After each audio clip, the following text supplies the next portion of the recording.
नमस्कार, आप देख रहे हैं गुड न्यूज। मिल्कीपुर के उपचुनाव का संदेश बहुत दूर तक जाएगा, मुख्यमंत्री योगी आदित्यनाथ। मुख्यमंत्री योगी आदित्यनाथ अयोध्या जनपद के मिल्कीपुर उपचुनाव को एक नई धार दे गए। उन्होंने साफ शब्दों में कहा कि मिल्कीपुर के उपचुनाव का संदेश बहुत दूर तक जाएगा और इसे अयोध्या धाम के संदेश में बदलना है। उन्होंने उपस्थित जन समूह से इस पर सहमति भी मांगी, जिसके बाद दोनों हाथ उठाकर जैन समूह ने मुख्यमंत्री का जोर खरोश से समर्थन भी किया। उन्होंने पिछले विधानसभा उपचुनाव के वोट के रिकॉर्ड को तोड़ने का जन समूह से वादा भी लिया और कहा कि मिल्कीपुर का विकास अयोध्या की तर्ज पर किया जाएगा। साथ ही हेरिंगटनगंज बाजार का नाम उसकी पहचान और वैभव के अनुसार परिवर्तित भी किया जाएगा। इसके अतिरिक्त उन्होंने जैन समूह से कहा, आप घर घर जाकर बताएं कि समाजवादी पार्टी अयोध्या की दुश्मन है।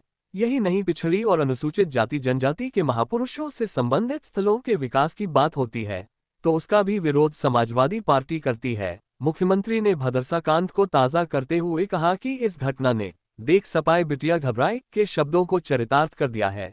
ऐसे मुईद खान को सर पर बिठाने वाले सांसद अवधेश प्रसाद अपने बेटे को इस चुनाव में उतारा है। परिवारवाद पर उन्होंने कल प्रहार करते हुए कहा कि अब यह आप सभी को निर्णय लेना है कि भाजपा के प्रत्याशी जो विकास का आधार बनेगा उसे अपना प्रतिनिधि चुनना है या फिर ऐसे को जो समाजवादी पार्टी जैसे दल का प्रत्याशी है, जिसने मर्यादा पुरुषोत्तम भगवान सहाय श्री राम की जन्मस्थली के साथ ही काशी मथुरा ही नहीं वर्तमान में सनातन धर्म के महापर्व महाकुंभ का भी अपमान किया है। उन्होंने कहा, इसके ठीक विपरीत अयोध्या और महाकुंभ का संदेश संपूर्ण विश्व के लिए एकता का संदेश बनेगा और एकता से ही हमारा देश अखंड देश का स्वरूप धारण करेगा।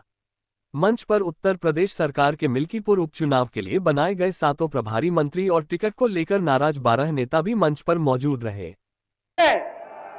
सभी लोग चंद्रभान पासवान को भारी बहुमत से विजयी बना के भेजेंगे।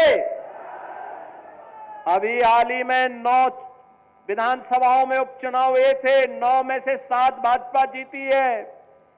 कटहरी में, कुंदरकी में, खैर में, गाजियाबाद, मीरापुर में,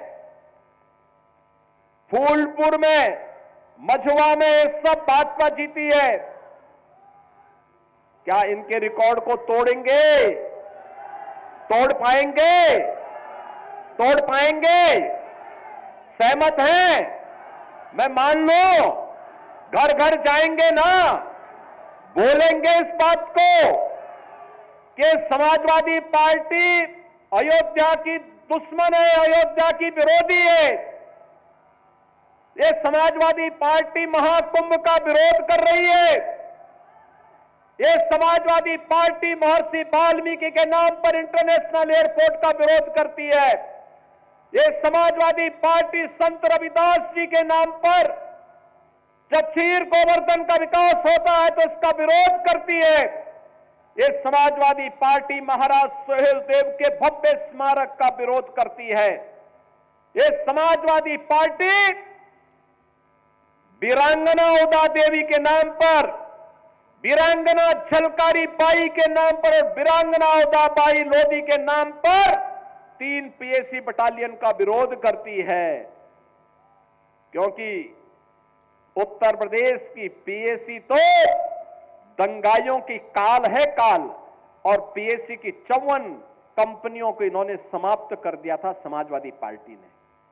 और इसलिए बहनों और भाइयों, ये समाजवादी पार्टी बाबा साहब भीमराव अम्बेडकर का विरोध करती है। भारत के इन महापुरुषों का, इन वीरांगनाओं का, भारत की आस्था के केंद्रों का विरोध करने वाली, विकास विरोधी, माफिया और परिवारवाद को प्रश्रय देने वाली समाजवादी पार्टी को एक सिरे से खारिज किए जाने की आवश्यकता है। सहमत हैं? बताएंगे घर घर जाकर के, बताएंगे चंद्रभान पासवान को कमल चुनाव चिन्ह पर भारी बहुमत से विजयी बना के भेजेंगे। सभी लोग सहमत हैं? तो फिर मेरे साथ बोलेंगे, भारत माता की